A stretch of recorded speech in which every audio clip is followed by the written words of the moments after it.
அஞ்சுவது யாதொன்றுமில்லை, அஞ்ச வருவதுமில்லை. மரியாதைக்குரிய மாண்புமிகு சட்டசபை சபாநாயகர் ஐயா அவர்களே, மக்களின் எளிய மகளாக இந்த பதிவு மக்களுடைய நியாயமான கோரிக்கைகளை முழுமையாக எடுத்துரைக்கப்பட வேண்டும். அனைத்திந்திய அண்ணா திராவிட முன்னேற்றக் கழகத்தின் சார்பாகவும் மக்களினுடைய சார்பாகவும் ஒவ்வொரு பதிவுகளாக நாம் பதிவிட்டு கொண்டிருக்கிறோம். ஆளுகின்ற அரசாங்கம் இதை அனைத்துமே கவனத்தில் கொண்டு நியாய விலை கடைகளில் கிடைக்கின்ற அரிசிகள் தரமற்றதாக ஒரு நெகிழித்தன்மை உள்ள அரிசிகளாக கடந்த 5 ஆண்டில் முறைகேடுகள் எண்ணற்ற முறைகேடுகள் நடந்திருக்கிறது. என்னுடைய தனிப்பட்ட அனுபவமே அந்த அரிசியை ஒரு மிகப்பெரிய அளவில் மக்கள் வாங்கி கொண்டிருக்கின்றார்கள்.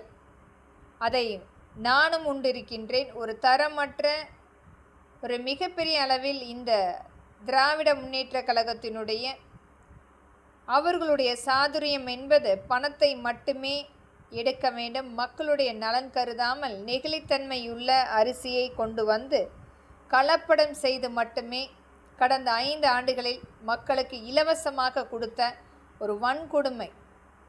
இதே கலைஞர் ஐயா அவர்களுடைய ஆட்சியில் நம்முடைய மாண்புமிகு புரட்சி தலைவி அம்மாவுடைய அவர்களுடைய இயல்பான சண்டை என்பது மக்களுக்கு சில நல்ல திட்டங்களை கொண்டு போய் கொடுப்பதற்குரிய ஒரு நல்ல முன்னுதாரணமாக இருக்கும். ஆனால் கடந்த 5 ஆண்டுகள் என்பது பணத்தை மட்டுமே மிகப்பெரிய அளவில் அங்கீகாரமாக கொண்டு மக்களை வஞ்சித்த இந்த திராவிட முன்னேற்ற கழகம் அதை அனைத்துமே கருத்தில் கொண்டு நம்முடைய நியாய விலை கடைகளில் சுத்தமான சுகாதாரமான சூழ்நிலை மற்றும் ஒரு மக்களுக்கு பயன்பாட்டுக்குரிய அங்கு வேலை செய்கின்ற அலுவலர்கள் சார்ந்த அனைத்துமே அவர்களுக்குரிய அடிப்படையான தேவைகளை பூர்த்தி செய்ய வேண்டும்.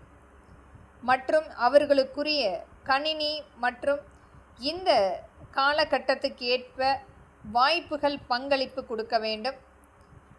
நியாய விலை கடைகளில் கொடுக்கின்ற பொருட்கள் அனைத்துமே மற்ற நுகர்வோர் அங்காடிகள் கொடுக்கின்ற தரமான அரிசி பருப்புகளை கொண்டு வந்து விநியோகம் செய்வதற்குரிய சட்ட திருத்தங்கள் பண்ண வேண்டும்.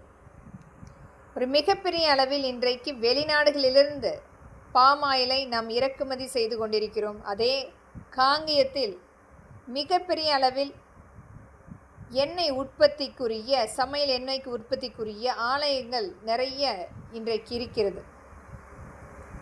அந்த ஆலையிலிருந்து முழுமையாக எடுக்கப்பட்டு நம்முடைய அரசாங்கம் நேரடியாக கொள்முதல்